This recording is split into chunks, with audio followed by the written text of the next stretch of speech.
You hear me? Say something. Okay, we good. Loud and clear, All right, buddy. all right, all right. Yeah, man. So, my boy, I sent my boy this video of roots of orthodoxy, roots of faith, multiple channels, but this guy is I don't know, I guess Roman Catholic, but he seems to low key be an advocate for the other quote unquote traditional apostolic faiths. And he had on an Orthodox gentleman, BenLuigi, I think his name is Orthodox Luigi on social medias and stuff. And yeah, they had a conversation. So Elijah brought it to my attention. Uh, he wanted to watch it, and he hasn't watched the video. He said he got like 5 minutes in. Did you find a timestamp, and what you wanted to start I at? know it's like maybe I think it's like maybe 2 minutes and 30 Okay. seconds in, bro. Might be Did like a you? minute and 45. That's what I was gonna ask. Did you want to start where like he talks about his history, or do you want to get past that? Yeah, you do. Okay. All right. Well, so Because I yeah, think he the only reason I say that is because I do think that there's certain things in his story that resonates with mirrors you. our own Yeah, story. yeah, and that's why I asked. All right, so you had Orthodox Luigi on, but then as a conversation progresses, they do start getting into history, Christian history, and um, I wouldn't necessarily say like a back and forth, but because it's really just like Luigi, like optically, like he's giving a lesson to the roots of faith kid, because he's not pushing back. But I also think it's not in his manner to necessarily push back as much as he wants his guest to speak their mind and their beliefs and just leave it at that. Like he more And so give them asks their fair questions. day. Yeah, and because he has a lot of different kind of people on, so in that way, like I understand. But anyways, that's what happens, and so we'll be watching that video, getting into it, commentary here and there, trying to give our, because I watched the video all the way through. I told Elijah myself I want to watch it again, um, which I'll probably watch it outside of this, just on my own so I can take notes. Yeah, Because I definitely want to definitely. try to look into the stuff that they talk about. Yeah, Because I definitely. know very much surface level of the things that Ben mentions, but I've never took the time to do certain level, deeper level of research into the subjects that they bring up. So yeah, we'll be doing that. So let's get into it, man. If you have any other comments, bro, please feel free to add. No, sir. I'm ready to rock and roll. In today's episode, I have a very special guest, highly requested guest from a lot of my audience, Orthodox Luigi. But that's not your real name. Your real name is Ben. Is that right now So Ben, thank 1.5, you bro? so much for sitting No, no, down no. with me. How are you I'll today? change it. Hold on. Dan, I'm great. I'm excited to be here. Yeah, I've been following your channels for a while. It's been a pleasure watching, all the various priests you've had on and other individuals. And so, yeah, it's exciting to be part of it. Thank you, man. Well, I want to dive straight into it. You have a very interesting journey. You're coming from a non-denominational background. Talk to us a little bit about that, how you started and how you got to where you are today. Yeah, for sure. I ain't gonna lie, it's a I little was born and fast, raised bro. in a I put non-denominational on church. 125 My dad is though. a pastor Okay. currently, and he has been since the early 2000s. So it's most of what I remembered as a child was growing up as a pastor's kid. And I was pretty devoted in the church, early on in my life. I was involved in various different ministries. But I kind of had a falling away in high school. I had a really good friend who I would party with every weekend, and so I kind of fell away, even though I was like a worship leader and stuff for the teen ministry and all those fun stuff. So I kind of had a falling away during that same time, and actually it was a trip to Israel of all places that really brought me back to the faith. It was seeing like the very places where Jesus walked. It's actually kind of funny looking back on it because I went to the Church of the Holy Sepulchre, but I was there as a Protestant, and so I didn't really appreciate it for what it was. So I want to go back to the Holy Sepulchre now and really appreciate it. But regardless, that trip really radicalized my life, and I kind of redevoted my life to Christ after that trip. You can help save a baby's life for just $1 a day. That's crazy. 30 seconds into it, bro. Why are you playing with me? Went away to college. A couple years go by, and I meet my now wife. And it was actually a conversation back in early 2021 when she and I were dating. I had a conversation with her brother. Her little brother, had been studying, church history and stuff. He kind of got into a lot of the Reformed circles. But I realized how little I knew about church history in that conversation. And actually Can looking we back on that just pause conversation, here I'm for a like super second? cringed Yep. out at like. What's crazy to me, because I've said the same thing to you, bro, is it's almost like John Calvin dropped me off at the church, Oh like yeah, the yeah, yeah. apostolic, church, bro, and was like, all right, see what happens. You know what I mean? It's interesting how Calvinism tends to do that to people. You become uber reformed, or you actually hear what the reformers are saying, and you're a little bit more open and receptive to the traditions and the history of church. You know what I mean? So I think that's actually a very interesting aspect. Like, cause you yourself, you have a similar Calvinism plays a similar role in your own like little journey. Like how, like, was it just theological for you?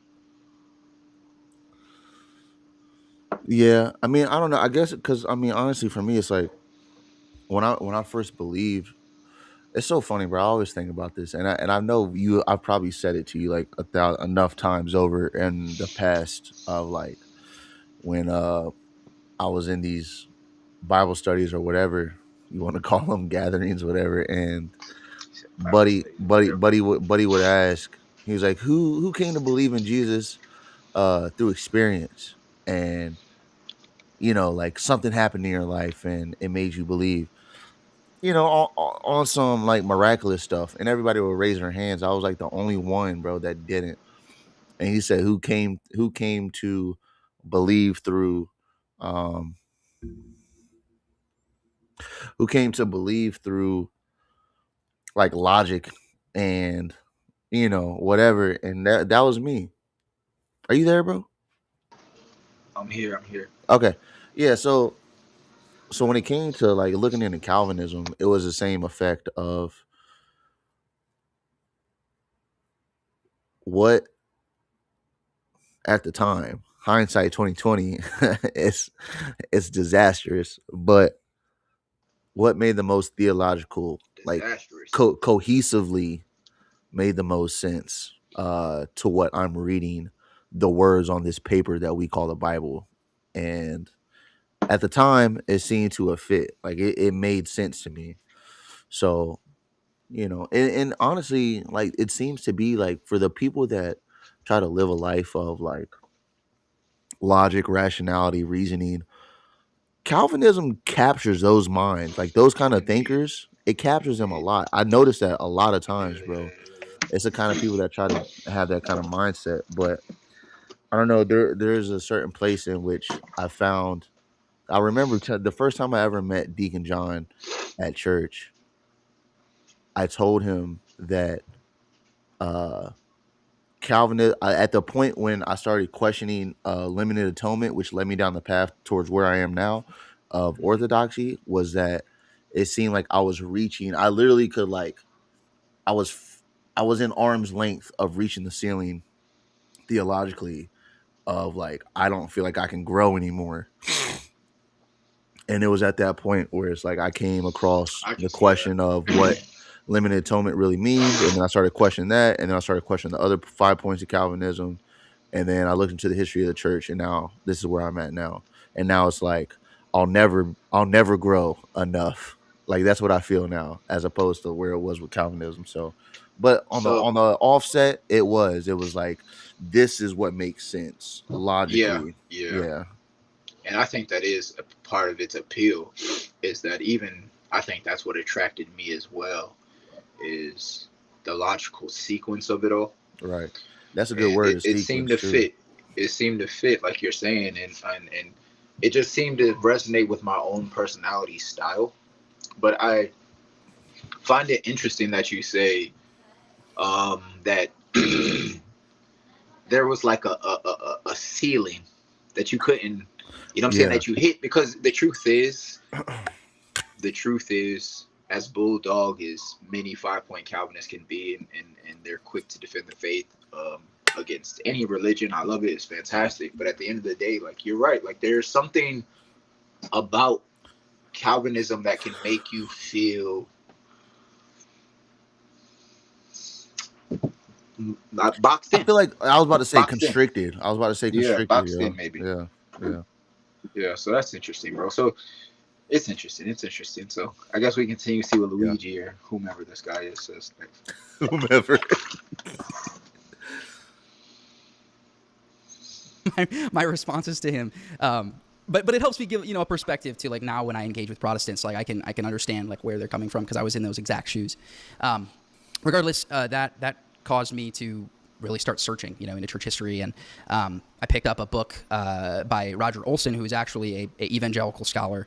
It's called The Story of Christian Theology, and it's a heavy book. He's a professor, and it's basically a summary of like a church history class that he gives. So I was on deployment in 2022, picked up that book, and really just wrestled through it. And that was really where I stumbled upon Orthodoxy, even though he doesn't talk about Orthodoxy a lot. He really focuses on kind of the Western side of the church. But it was interesting. It was almost something intuitively when I did stumble upon Orthodoxy that I knew it was true. It was something intuitive as soon as I started reading about it that I just knew that this was the truth. However, for a decent amount of time, I got kind of caught up into Calvinism. I was very convinced of Calvinism at this same point, and so that really deterred me from pursuing the Orthodox Church for a long time. And it really wasn't until I started engaging with. It was funny. I would engage with Orthodox Christians and Roman Catholics online, and it was really through that kind of back and forth that I started to see a lot of the holes in Calvinism. And ironically, it was actually reading St. Augustine. Not just the quotes from St. Augustine by Calvin and Luther. No, like reading actual, like the primary source, St. Augustine, right? I realized very quickly that this saint was not Reformed. He was not even a Calvinist. I mean, he explicitly says that one can be justified and regenerated and still fall away, which is not the Calvinist belief. But the big thing that I noticed was that he held to apostolic succession. He actually uses apostolic succession as an argument of like, the heretics do not have this, which is why they're wrong. So it's not. I don't know how much he's gonna go into that, but that's kind of like a major point for me, bro. Apostolic succession, huh? Yeah, like when Protestants quote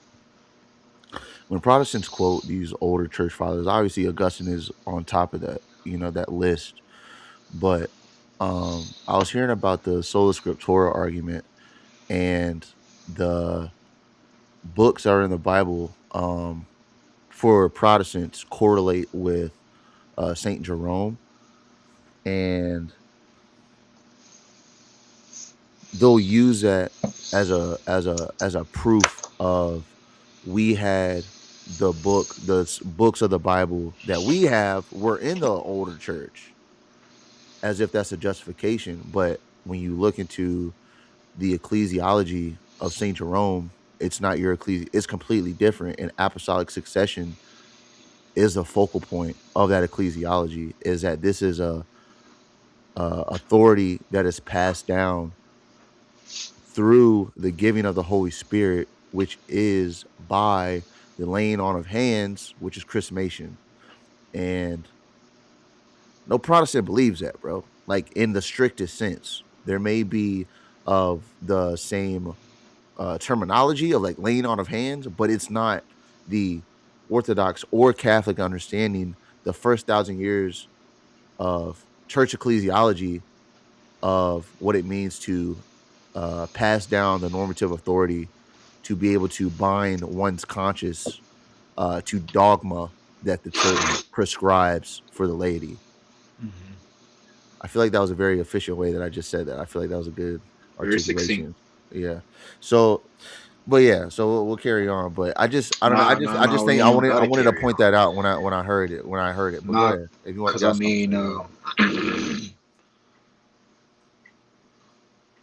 say. I wouldn't go so far to say that no Protestant believes that, but I think that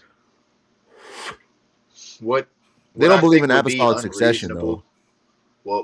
what I think would be unreasonable is what I would say is that I don't think that all Protestants disagree. I think those Protestants who are read into church history would say, just probably like many reformers, even if they're not reformed, they'd probably say something along these lines, is that the truth got lost along the way somewhere, right? Like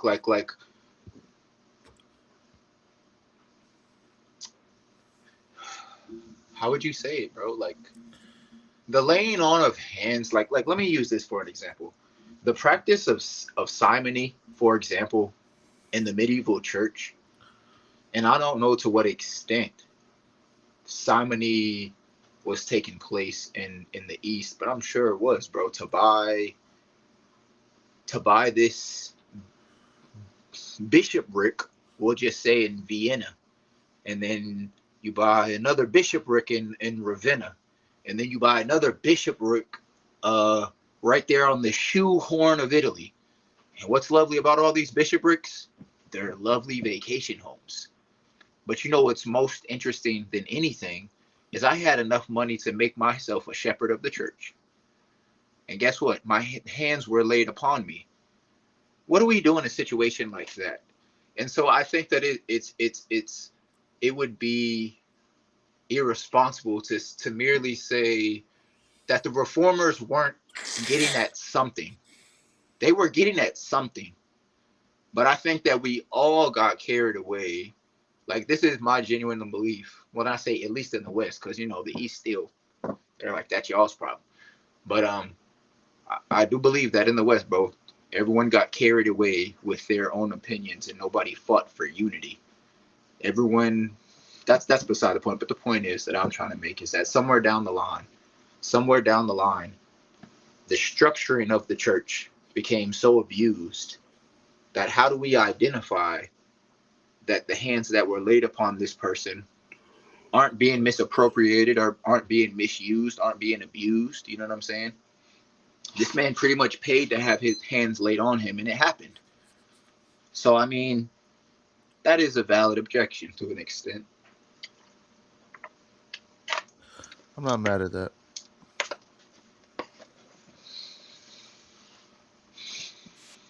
You think that's the mindset of a modern day Protestant when it comes to the laying on of hands, apostolic succession specifically? I mean, it has to be something close. Like, I'm not saying I know the answer, but it has to be something along those lines, right? Like, I don't think that any person's hatred toward something just pops up out of nowhere. Like, there has to be precedent for it. There has to be a reason why you hate that thing, or you despise that thing, or you keep away from that thing. And to me, what gives my heart and my soul so much peace and security is knowing that the man that is holding the incense and blessing people with oil is, in one way or another, hands have been laid on him, and then whoever laid hands on him had hands laid on him all the way back to the earliest bishopric of whatever district your church ultimately came Peter, from. to James. Like, is that not insane, bro? Yeah. Like, that's utterly crazy, bro. Like Augustine reasons, like, this brings you a certain amount of peace and certainty.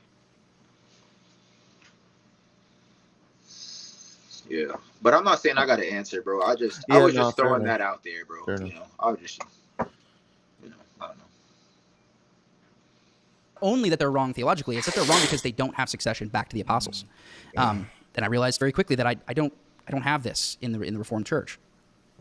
So it was after that there was around 2024. 2023. That was late 2023. Was when my wife and I finally set foot into an Orthodox church, St. Andrew's. Father Josiah Trenham's church was our first Orthodox church we attended, and I will never forget watching first of all, the iconography was incredible. I mean, I had been arguing against icon veneration now for as long as I had been arguing against Orthodox Christians, right? And I firmly believed that Nicaea II was idolatrous and all these things. But it was when I actually walked in and witnessed the iconography when my entire perspective changed. I mean, immediately my mind went to, St. Paul in Hebrews when he says we have this great cloud of witnesses, right? And like, we are surrounded by this great cloud of witnesses right here in this temple. And that's exactly what I noticed at... Man, is that not just like worthy to speak upon St. in and of Andrews. itself, bro? What iconography?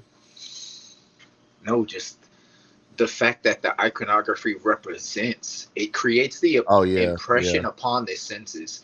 And this is why Eastern Orthodoxy, to me, is superior in numerous ways because of the ways they pick up on the nuances of the human person.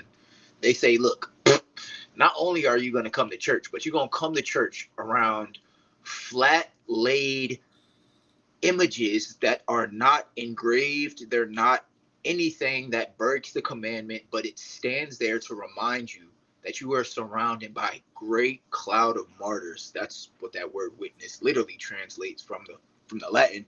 Bro, like the sense of glory that you feel looking at a and it's not for the icon's sake. It's like there's something about the fact that this person that I'm looking at is not in a glorified state, but is so close to Jesus right now. You said, what about this lady? The first woman that was ever murdered for Christianity? The inspiration, bro. The pride that swells your soul. You know what I mean? It's crazy, bro. It's different. You know who that is, too? Saint Thecla, bro. Was that who she is? That's her name? Mm-hmm. Born 30 A.D. Follower of Paul the Apostle. Proto-martyr. Yep. Equal to the apostles. The church names her equal to the apostles. Converted a bunch of pagans. Yeah, there was a picture of the last, because the last baptism that Father David did was 32 people, and that picture of them standing in front of, because at church, like the icons, it goes from bigger to in and smaller and in and smaller, and it goes to a triangle pretty much, right? On the way up, right? Yeah. And those 32 people were wider than the biggest icons, and so to see them perfectly blending into the saints was it was iconic, bro. That's what I'm, bro. Not even gonna Like get they're in onto it. all white, the gilded icons, like the golden icons behind them, just going up and ascending up to Christ is just amazing, bro. It's beautiful. Because then always at the top of I think if you look at a lot of churches, their iconostasis at the top of it is always Christ, the Last Supper picture with the apostles, bro. It's so beautiful, bro. It's so beautiful. But yeah. Second thing I noticed was there has to be like 250 children that lined up for communion, and like they were all just so like well behaved, and I was just like, I saw that and I was like, I want that for my future kids. Like I want my future kids to experience what these kids are experiencing right here, and I want to be able to tell them about each and every one of these saints. And not only the saints that lived 2,000 years ago or 1,500 years ago, but the saints that lived 10 years ago or 20 years ago or 30 years ago. We in the Orthodox Church, we have this amazing cloud of witnesses. Elder Ephraim just reposed in the end of 2019, and he will be canonized very soon. Mm-hmm. That man was just walking this earth, and he was a living saint. Everyone recognized him as a living saint. That's just over 5 years ago. I want that for my children. I want to be able to tell my children about these men that were just here, or maybe even introduce them to some of the living saints that are currently here. That's what I want for my future kids. So this was kind of the things that were going through my head. My wife was unsatisfied at the same time in the Protestant circle, but it was for other reasons. She was unsatisfied in the sense that her walk with Christ just felt very elementary and repetitive. And this is no disrespect to the Protestant faith. I have a lot of respect for where I came from, but I will say it's very repetitive. And in some ways, it feels like the spiritual milk that St. Paul is talking about. Right, but he says no. Instead, crave solid food. Right, and in many ways, I think Orthodoxy is solid food, because Can you pause this for a second, bro? Yeah. What's so crazy is that I feel like he's saying things that we have dwelt upon in the past numerous times. Like Sure. I think that we literally pulled that was out a that big verse thing and for said me, the bro. same thing, Yeah. And we said the same thing, bro. And no disrespect. Very early to my on own into Orthodoxy, I was persuasion. like, "Yo, I don't. This is finally a stake. Orthodoxy is finally a stake." But go ahead, though. I'm sorry, I didn't mean to cut you off. Nah. I'm just saying, man. I'm just saying it's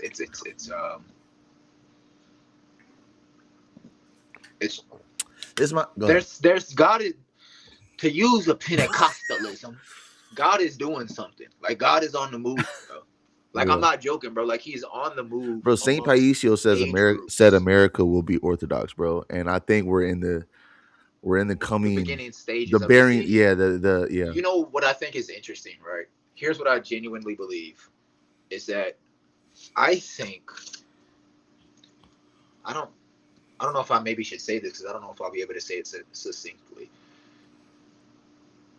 Because maybe I have too many presuppositions for it all to make sense at once, but I'll just say it anyways that in the West at least, you have Roman Catholicism was just Christianity. That's what Christianity was. There wasn't no open lines of communication. Hell, you didn't know what the hell was going on in Turkey. You didn't know what they was doing in Constantinople. You have no idea, right? By the time you sent a letter there and it came back to you, it might have been 3 months, right?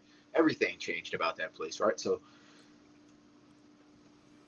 let's all get comfortable with the fact that they didn't live in a time of mass communication, even though they were split at this point. Things got very bad in the Western Church, at least as the Reformers would lead us to believe. And I believe that the Reformation, it's my personal belief, that the Reformation was a work of God that was meant for the whole church. But like I said earlier, it went badly because we preferred our own team. We preferred our own tribe. We preferred our own persuasion. Why would I fight for God in the church when I have to clarify with everybody that I was born Roman Catholic and I'm going to die? There's no such thing as Reformed people. Reformed people, on the other hand, don't you see all the terrible things happening in this church? You guys are papists. You guys suck. You guys are losers. There's no way you guys are getting to heaven, right? And to me, I think that sort of misses the point, right? Like it misses the point that there is no success. No man has any success, whatever, in his job, in his home with his wife, let alone a weirdo monk who is obsessed with going to hell by the name of Martin Luther. There is no success unless God has something going on with you to let that success happen. So my question is, what is the success that Martin Luther achieved? I do think that he brought a certain level of clarity back to the conversation, but then everyone went on a whack. And now we're at a place where we're still out of whack, but now the communication lines are open. And as Father Josiah Trenum pointed out, Martin Luther sought counsel from the East before he went to court. yeah. When Pope Leo, or not, was it Pope Leo? I don't think his name was Pope Leo. I forgot the Pope's name. Anyways, the papal bull, he had to show up for court, bro. He was trying to get through to an archbishop in the East, and he could not. And you know what's so interesting about that is that far beyond what most of us might think, I believe that is what God is speaking to the heart of every Protestant. Look to the East. It just so happened that his time period could not have afforded him the opportunity to open those lines of communication to G-check with the natural checks and balances that come from the patriarchal system and say, hey, Mr. Roman Pontiff, this monk has a point. Give him his day in court. But without the other arm of the church, which is the East, all you had was this arm going, flailing about and spasming. You know what I mean? And Orthodoxy's just always been this just calm, stable, sailing on the ocean, right? And I genuinely believe, bro, like now is the time where we will see. God is telling us what Martin Luther wanted to know from the East. I guess that's what I'm trying to get at as Protestants.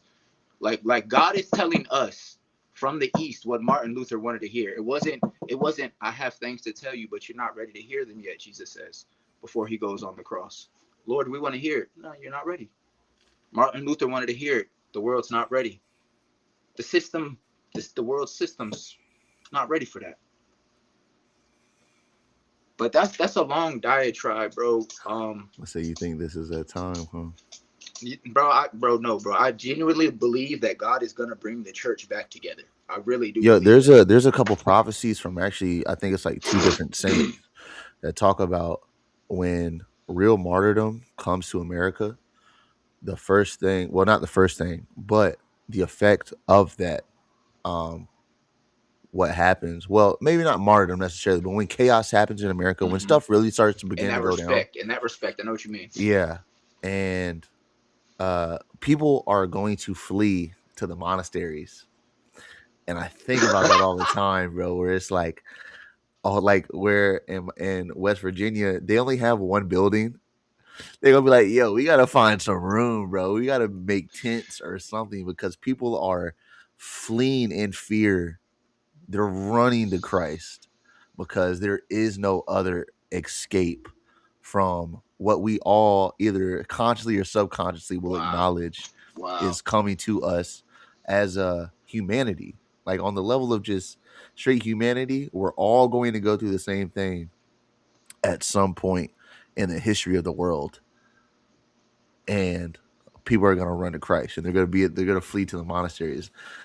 When I heard that, man, it makes so much sense though. Who said that? I wish I could remember. It probably won't be hard if I try to Google it. I'll probably be able to find it easily. But when it's just like it makes so much sense when you see what's happening. Like, bro, the rate at which people have fled to Orthodoxy within the last year alone. I think Father All Saints, our parish was in an article. We had 164 catechumens at one time. And I think Father David's about to pray in.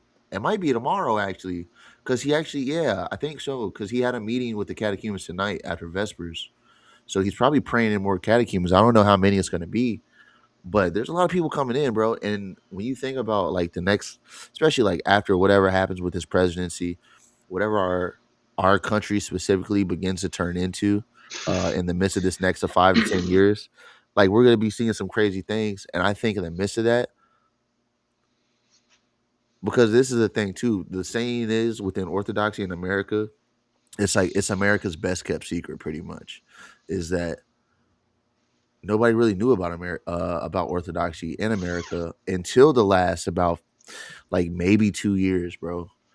Was it out west? Was it more popular out west? I'm just curious. Out west. Is Oh, it, like is it, is, California? yeah, like in that Probably area, because it like the started main in hub? Alaska, so it probably did.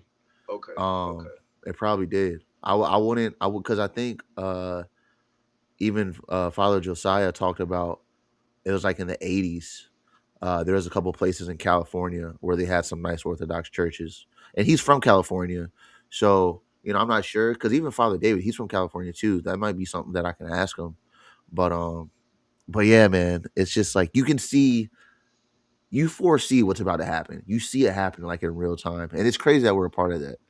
But It Orthodoxy is. It is is. going to be something that I think a lot of Protestants, like even the people that I talk to, where it's like they're resistant. They will literally have no other option but to be like, I have to look into the beliefs and their belief system and theologically how it correlates to what the Bible teaches and the history, because that's always been a big argument of mine, is that ultimately like Protestantism to a certain degree is very ahistorical, because I feel like if you look in the history period, you're either going to go into Catholicism or Orthodoxy in some way, shape, or form.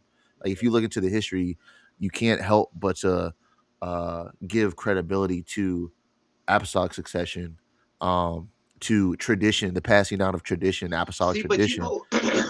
I just feel like, go ahead. No, go ahead, finish up. No, that's it. I mean, that's it.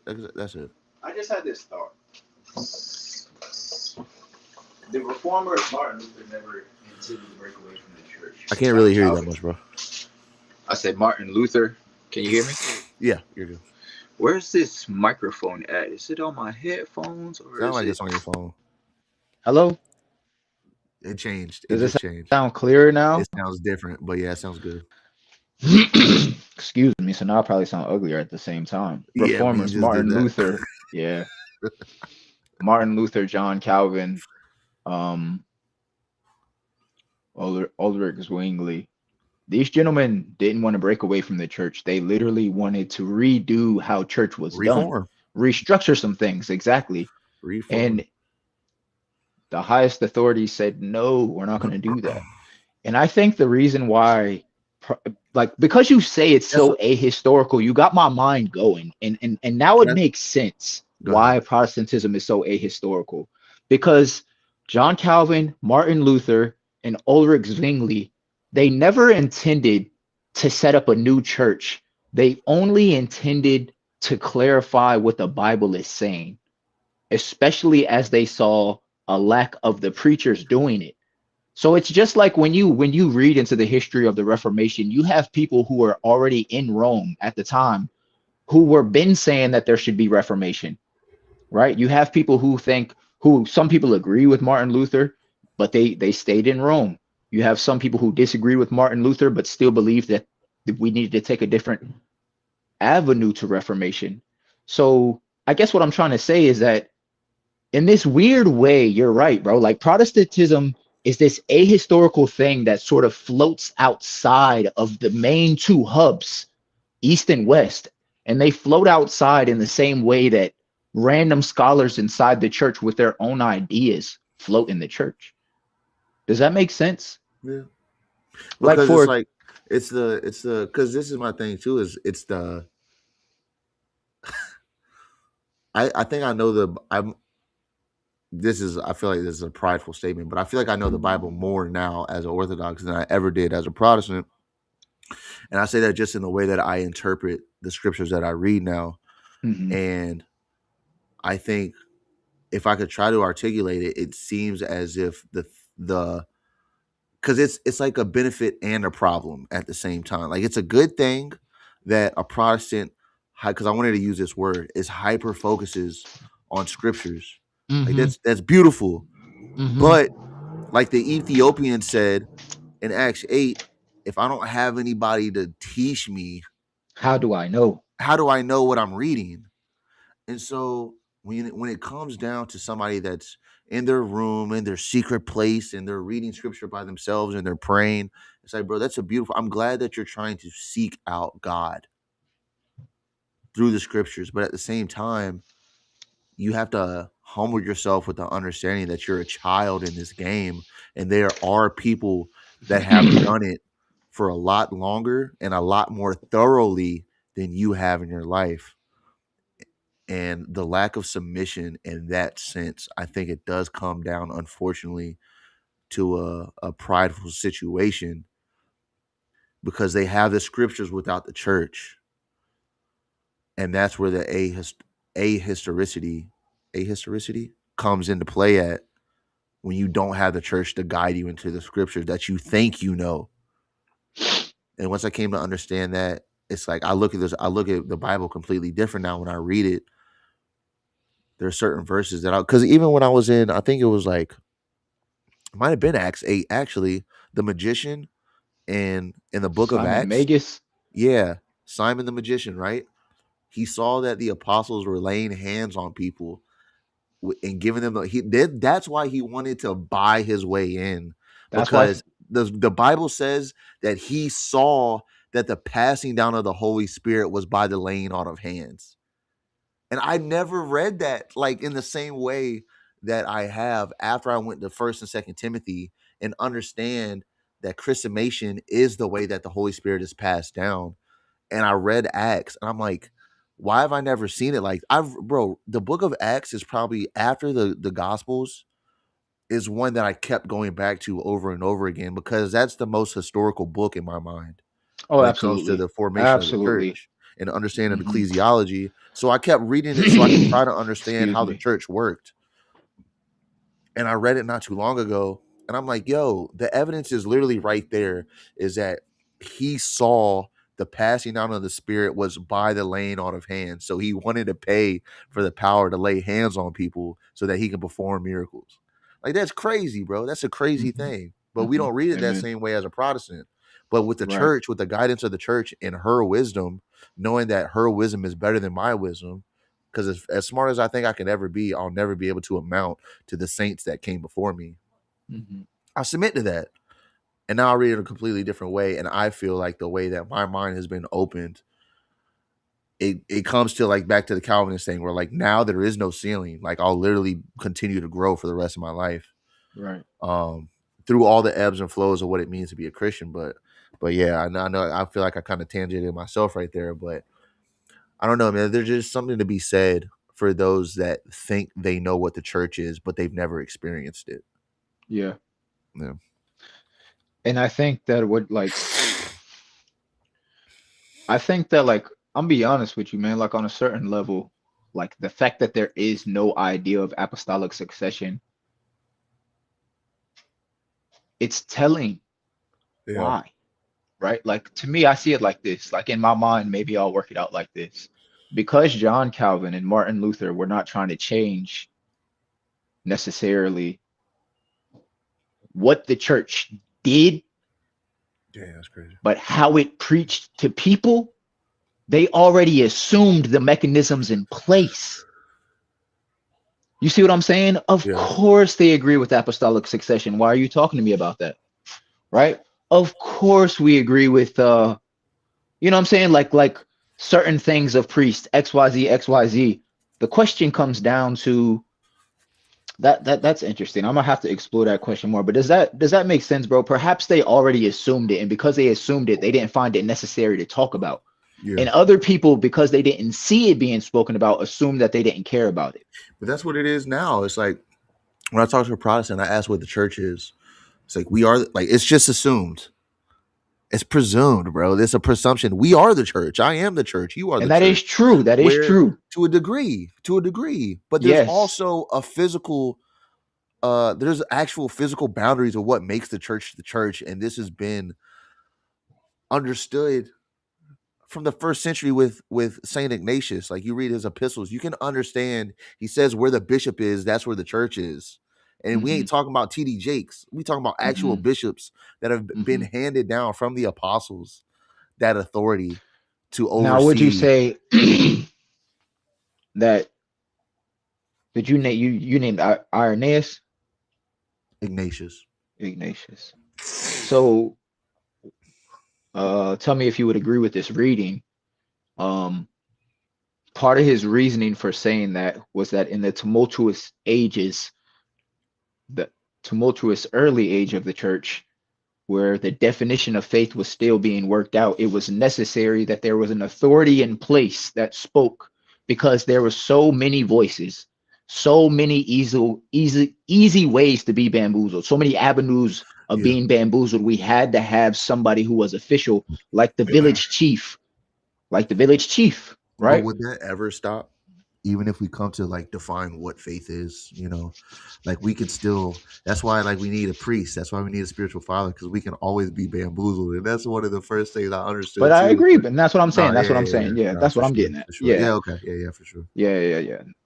It's set in place as a safeguard. Yeah, and the ability for me to deceive myself, I realized this, the level of susceptibility in which I can deceive myself and think that I'm being led by the Holy Spirit, like has been heightened like crazy. That sensitivity where it's like I'd rather not feed into this with the understanding that I'm not certain of this, and if I'm not certain of this, I should seek guidance from one who is, like Paul says, I read that today, one who has begotten me in the faith. And that's my priest. That's my spiritual father who's led me into the faith of Orthodoxy. And without him, I can be deceived easily if I do it on my own. And that's what I think the problem is too, is right. We think that if we pray and we say, Holy Spirit, guide me in this, that automatically demands that you're understanding with 100% clarity. And I know that's a very blanketed statement in me saying that, but this is the experience of a lot of people interactions that think they know better. And all I'm saying is I know that I do not know better. So I need to submit to one who does know better for me. But you know what's crazy, bro? I have to say that one thing that these people, John Calvin would have called them fanatics. These people that you're talking about right now, fanatics, he would call them. Martin Luther would call them dogs and idiots and stupid people. Is there is a spirit within some people that they refuse authority and they stand on their independence. And they find themselves in the church because they find themselves in society, because they find themselves having life, because they find that they're a human being. They really genuinely have no much more of an interest in God outside of the fact that your conscience gets at them every once in a while. So it's Facts. this person that can say, yes, I'm a Christian, but I see it this way. Right. Why? Because this type of person is already fanatically obsessed with his own opinion, Yeah. fanatically obsessed with his own arrogance. And so it's interesting because under the auspices of Protestantism, a demon can speak in the ear Yeah. of a man who is unsettled and say, "Hey, God speaks to you too." Right? And the next thing you know, you got somebody um who causes the peasant revolt, right? Hey, Martin Luther stood up against the Roman Church. Maybe we need to stand up against the rich Right. people, right? And they got 25,000 people just died. 12,000 people died because of Martin Luther. They try to pin it on Martin Luther. And Martin Luther was incensed. Like, how you gonna blame this on me? I was clarifying theology. But under the auspices, right? Like it's like we were talking about the other day, bro. Like a George Soros type of figure.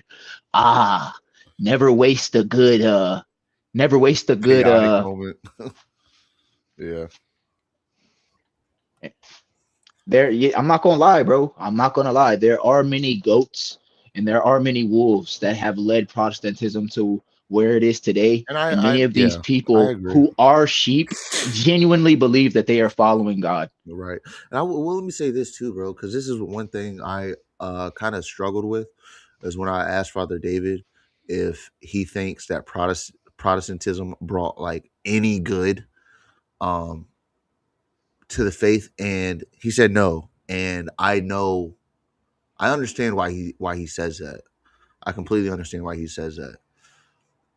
And in a certain way, very much Broadway, I do agree with what he Mm-hmm, when he says no to that. mm-hmm, The only thing that I would say, and this is what you were saying before, I wanted to say this when you were talking about it, the corruption of the church within Roman Catholicism. I think the good thing, if I had to say a good thing that Protestantism did, was expose Roman Catholicism for the corrupt system that it is, bro. mm-hmm, Under one man being, he can't defect. He can't be heretical in certain dogmatic teachings. It's like that's not a good precipice to set upon yourself as a leader for a system that if you fall, this complete the system falls with it. That's just you're just asking for a house of cards to just be like flicked real quick mm-hmm, and it's over, bro. mm-hmm, And then it's like you see what we have now. It seems to be leading much more into that, in a much more blatant way.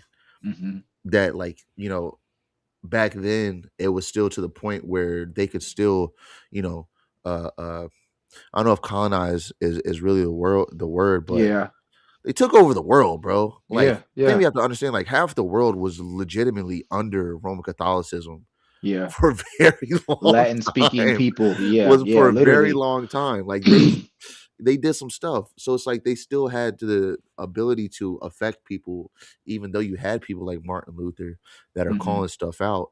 When mm-hmm, people was like you said, with a Catholic versus like a Protestant, is like, I'm a Catholic and I'm gonna die as such. Like mm-hmm, it is what it is. And so, you know, I'll give credit where credit is due. Like at the very least, I think that was the beginning of something's not right here. And we need to go back to what it was before, mm-hmm. because this almost like a totalitarian authority figure. You're segueing into what I want to say next, bro. Keep going. But that really was kind of it. I pretty much was wrapping up right there. So go ahead. It's just what's interesting is I think the lesson that God taught the church through Rome was that power corrupts and absolute power corrupts absolutely. I genuinely do believe that the Reformation was nothing more than the sparks of the lower class beefing with the higher class. Like that is very Marxian of me, but I remember I told you, bro, that Karl Marx was literally obsessed with Martin Luther, bro. No, nobody knows this. He was obsessed. But anyways, what I'm trying to say is this. I believe the lesson that God was showing us is that, like Kanye West said, no one man can have all that Oh yeah, power. And so, like, you see that no one man can have all that power because all the voices of reason, they stood up and they said, hey, it's not right for y'all to be doing this. But who the hell says we can't? Right? We're gonna tell the East. Try. Right? yeah. Try. Matter of fact, get your ass out the church. Right? Like it's interesting because God shows us that at the end of the day, when a man holds a position of authority, it goes to his head and he can't help himself. If there are no checks and balances, then he will never genuinely be a responsible human being, but he will always be consumed by the Yeah, potentiality of what he can accomplish. right. And so therefore the East is different because in this sense, the East has always maintained this very, as far as I know, bro, I'm gonna pick up we have that book and I'm gonna read it particularly on the Church of the East. But as far as I see it, it's very stagnant, and that's good. It's stagnant in the sense that for the most part, theology has not changed. And that's beautiful because the monks of the earliest days established a tradition. They cemented a tradition from the apostles that the church has never moved from. And like it's I, You know I that's can't the I people can't use that as a communicate what I'm trying to say, nah, bro. because people use that as a critique towards orthodoxy. What's Is that that? we're antiquated, that we haven't changed since the first 1,000 years, as if as if that's a bad thing, as if that's a negative connotation to have. When it's like, duh, like God doesn't change, bro. He's steadfast. In that same way, like we don't evolve with the culture. The culture is supposed to encompass around the traditions of the church because this is the way to life that Mhm. Christ gives us. It's through his church. I And feel you. there's a I think it was a Catholic priest or something that said that very thing. It was just like the problem with the East is they don't they don't change. It's like, thanks, bro. Appreciate it. That's good to Right. me. Nah, man. I could say a little something, but I'm not going to, bro. Because for me, that's a double-edged sword, bro. That's a very double-edged sword. But it's this is why I told you that I feel like we're in the time of a reformation because during times of reformation, during times of tumultuous periods when people need to sort out society, what they always have done, especially since the times of the Reformation, and the Reformation is nothing more than a secular movement that made its way into the church via Erasmus. And they're basically, the call is to the motto of the age, the zeitgeist and the spirit of the age is ad fontes, back to the sources, back to the fathers, back to all the classics, and we're going to find out what we can really accomplish as humans. And if it wasn't for that looking back, like God says to Jeremiah, go and preach to these people, go and look back to the ancient ways, the ancient paths, the old ways.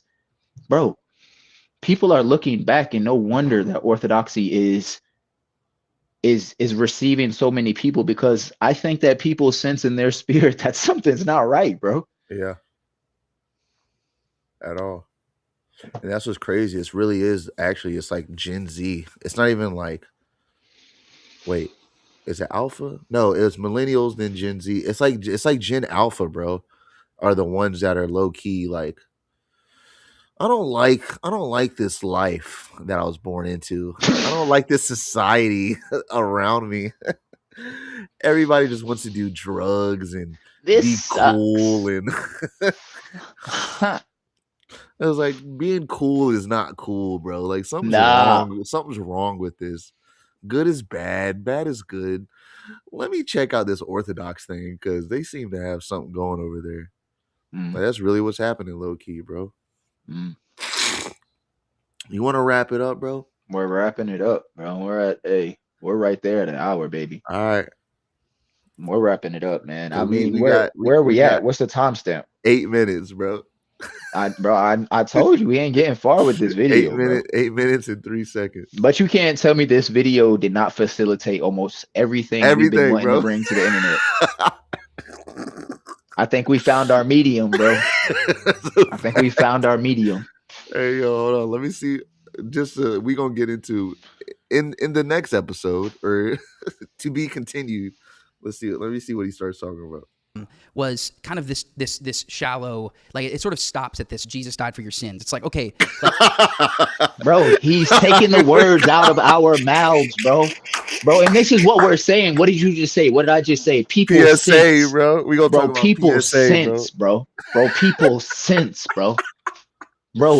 God is tired of his sheep not receiving, bro. He's tired of them not being fed, bro. What did he tell Peter? I was talking feed to my sheep. Yes, man. I was talking to a client yesterday, bro, and we started talking about death, bro. I don't even remember how it happened. We started talking. I think it was like we talked about. He was like, how are you doing or whatever, and he was like, I'm here, and I was like, I started doing that again. I haven't done that in a while. Of like literally when I get up out of bed, like I always usually do, like Lord have mercy, or I cross myself when I get up a lot of times, like really consciously acknowledging, thank you for another day. Thank you that I woke up this morning. That morning was when it happened. It was yesterday. And I started talking to him about the gospel. And that's literally what I started talking about, was like, a lot of people in the West, they think it's like, it's a once saved, always saved type of stuff, where Jesus took my sins upon himself onto the cross. And this is where we get into like dialectics, and it's not to argue over semantics, but it's like, yeah, in a way, like I can agree with that. But what does that mean though? Just like what we talked about is like, what does it mean to believe in Jesus? It means a lot of other things than just the words, like, I do believe in Jesus. Like, yeah, you got to do stuff that follows along with that belief, right? To make that belief true. And so I started talking to him, and where I just started expounding on the fact that Christ came as God incarnate. Christ came so that he can deify our human nature, and that we can be united to him truly through his death, burial, and resurrection, because through his death, burial, and resurrection, he gives us the ability to have life after death, fully have life after death, and to be in complete communion and union with him. And if he didn't do that, it's not just about some PSA. He paid the debt for us. Like, yeah, we have that kind of language in the Bible, but it's not the way that a Protestant would read it, without the understanding of what the church has passed down through the apostolic tradition of it means a lot more. He energizes literally by him coming down and taking on our flesh, taking on our human nature. Oh man, that's so he funny. He energizes our nature, bro. He makes it possible to where we can become like him truly. But it's through the guidance of the church and all these other things, partaking in the sacraments, yada, yada, yada. And it's a lot more than what a Protestant be like. So the world was good, and then it was bad. And then Jesus came so that we can make it good again. Yep. And it's like, yeah, ta-da! Like, exactly, like sparkles, bro. It's like, yeah, it's more than that, bro. And it's a lot more nuanced than just say the sinner's prayer and accept Jesus into your heart and you're good now. It's a lot more than that, bro. So, but anyways, we'll get to that though. We'll get to that, because I feel like that is, bro.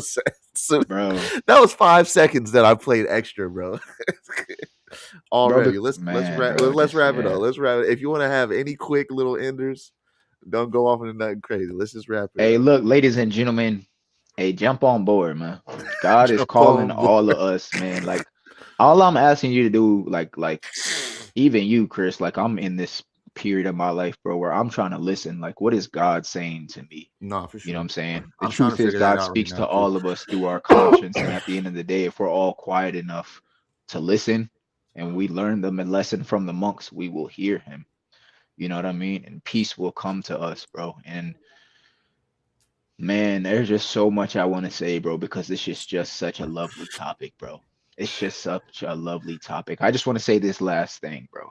The best lesson I've ever learned about sanctification or theosis were from some rabbis. And you know what they were debating? What's more important, the do's or the don'ts in the 613 laws? One rabbi said, of course, the do's are more important. The other rabbi said the don'ts are more important. And let me tell you why. Because the don'ts are a way of communicating. I'm gonna not say too much. I guess I'll leave it for the next joint. But I will say this: what they taught me, bro, is that both of what we choose to do and what we both choose not to do, especially in reference to God, as He's our Father, as He's our lover, as we choose not to offend Him, as we choose to seek to please Him every second, every choice, every opportunity that we can, right? Like what they're saying is that every single action that you take, every work that you do, that's how they said it, every mitzvot, every work that you do connects you to heaven. They said it like this: this is how you bring heaven to earth. I'm sorry, was I listening to a Christian sermon? They said, this is how you bring heaven to earth. Our Father who is in heaven, hallowed be your name. May your kingdom come. You know the rest. Yeah. And the beautiful thing that they taught me, bro, is that at the end of the day, what Athanasius said is the truest statement ever. That Christ became man, that man can become God, so that everything that we do, it would be exactly what he would do, bro. Yeah. Like, that's why we're saved. And when you just stop at, he died for my sins. Yo, you ever seen needgod.net? Yeah. Bro, like I'm not even trying to be funny. He comes across as kind of feminine. Like he's like a soft British dude, and he goes on was it Omegle? One of those Lord. face chat things. And he goes to proselytize people. And he always holds up this picture. He's like, it's like, because it's like Jesus on the cross, and there's people in front of him, and there's a fire like hitting his back, and he's like, what's Jesus doing right here?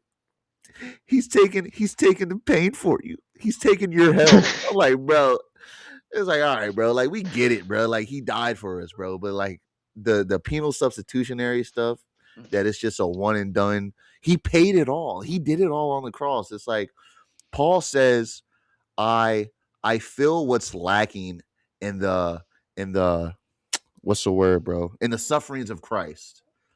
I feel what's lacking in the sufferings of Christ. Does that mean that Christ lacked or did something or didn't do enough?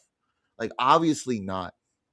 But there's something that we have to do and fill in when it comes to fulfilling the mission of what the true gospel message is, which is to repent and believe. You got to repent and believe and work out your faith.